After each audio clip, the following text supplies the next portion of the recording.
विक्रांत जो कि अजय देवगन प्ले कर रहे हैं, वो अपने प्लान के साथ बने रहना चाहते हैं कि जितनी मर्जी डिफिकल्टी हो जाए चाहे, लेकिन उन्हें लैंड तो रनवे 34 पे करना है, वो भी सक्सेसफुली। लेकिन ट्रबल्स उनके जो है वो रनवे 34 पे लैंड करने के बाद भी खत्म नहीं होते, बिकॉज AAIB जो है उन्हें इन्वेस्टिगेट करना है कि कई रूल्स तो नहीं तोड़े गए थे जब भी फ्लाइट को लैंड किया गया था। और नारायण वेदांत जो कि अमिताभ बच्चन सर प्ले कर रहे हैं, वो AAIB का जो है केस ले लेते हैं। अपना पर्सनल इंटरेस्ट दिखाते हुए ही decides to drill Vikrant and Tanya. और मूवी में क्या होता है आगे, that is what the rest of the film is about. ये फर्स्ट हाफ में सारे फ्लाइट के सीक्वेंस है about the turbulence, about what happens inside the aircraft when the entire thing is going on, and the second half is about the entire courtroom sequence on how Amitabh Bachchan drills Vikrant and Tanya, and in the and होता क्या है। संदीप किलवानी की ये जो कहानी है वो inspired है ट्रू इवेंट से, जो कि 2015 में हुई थी from the Dubai Kochi flight. And ये मूवी जो है दैट डील्स विद की फ्लाइट में जो टर्बुलेंस हुई थी उसको कैसे कैप्चर करना है, उसे कैसे दिखाना है to the audience, and what were the after effects when the turbulence happened. ऐसी मूवी बॉलीवुड में पहले तो नहीं बनी, बिकॉज फर्स्ट टाइम हमने ऐसे प्रॉपर टर्बुलेंस एंड ऑल के ऊपर मूवी देखी है। इससे पहले hijack, you know, other like hijack situation वाली 2-3 मूवीज जरूर बन चुकी है, एयरक्राफ्ट के ऊपर मूवीज बन चुकी है, बट ऐसी टर्बुलेंस वाली मूवी फर्स्ट टाइम बॉलीवुड में बनी है। संदीप किलवानी और आमिर कईम खान की जो स्क्रीन प्ले है वो बहुत ही इफेक्टिव है, स्पेशली फर्स्ट हाफ में। एयरक्राफ्ट के जितने भी सीन्स उन्होंने दिखाए हैं अपने स्क्रीन प्ले में, they are commendable and they are very gripping, they keep you on the edge of your seat. Interval के बाद राइटिंग थोड़ी बेटर डेफिनेटली हो सकती थी, और जितनी हैवी टॉकिंग की गई है कोर्टरूम सीक्वेंस में, that could have been tone down and उसे थोड़ा और विट्टी जरूर बनाया जा सकता था। बिकॉज अभी लास्ट मूवी जो मैंने देखी है that was the Malayalam film named Jana Gana मन, जिसका रिव्यू मैं कर चुका हूँ अपने चैनल पे already, and thankfully you guys have loved that review and I have gotten so positive response and good number of views on that particular video. So if you want to watch this, the link is right there on the screen.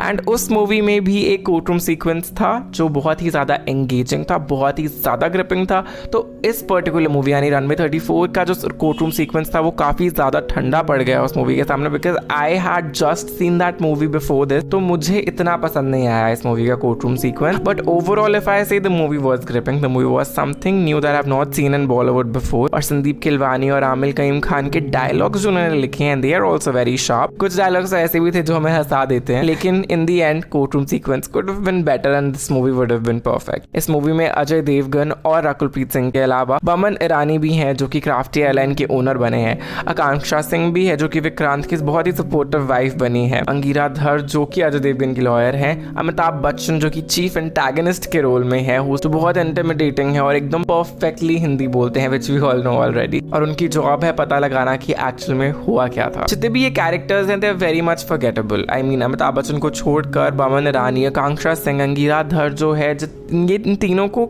थोड़ा और strong इनकी back story कुछ ना कुछ जरूर add करना चाहिए था, so that these characters could have become more memorable than they currently were. And if we come to Amitabh Bachchan, I think his character was very well written. The dialogues although could have been better, could have been something that the conventional audience would enjoy rather than the typical Hindi speaking antagonist. Rakulpreet Singh, हमें पता है उनकी फिल्में हमने देखी हैं, we know कि वो कितनी capable है, कितना कुछ कर सकती हैं, लेकिन इस मूवी में सिर्फ और सिर्फ वो डर रही हैं कॉकपिट में बैठी हुई, एंड उन्हें चांस ही नहीं दिया जाता है प्रॉपरली परफॉर्म करने का इस मूवी के अंदर, which was also disheartening for me. और बच्चन और देवगन का जो फेस ऑफ है, यानी कि जो भी कोर्टरूम सीक्वेंस आता है, again coming to that, you know, movie तो फर्स्ट हाफ में बहुत अच्छे से टेक ऑफ कर जाती है, उनकी फ्लाइट भी टेक ऑफ कर जाती है, लैंड भी हो जाती है, बट अमिताभ बच्चन और अजय देवगन का जो कोर्टरूम सीक्वेंस है वो कभी टेक ऑफ ही नहीं करता, लैंड तो क्या ही करे, लैंड भी नहीं कर पाता अच्छे से। So that is something that the film could have definitely worked out and improved on. When it comes to Ajay Devgn's direction, उनकी पहली 2 मूवीज जो उन्होंने डायरेक्ट की थी उससे तो ये फार बेटर है, बिकॉज यू मी एंड हम एंड दैट, यू नो, शिवाय मूवी, उनसे काफ़ी ज़्यादा बेटर डायरेक्शन है अजय देवगन की इस मूवी में। तो इनको ब्राउनी पॉइंट्स तो डेफिनेटली दिए जाते हैं ऑडियंस को ग्रिप करने के लिए, specially in the first half. जिस तरीके से उन्होंने दिखाया है कि कॉकपिट में क्या होता है, दैट इज सुपर बिलीवेबल।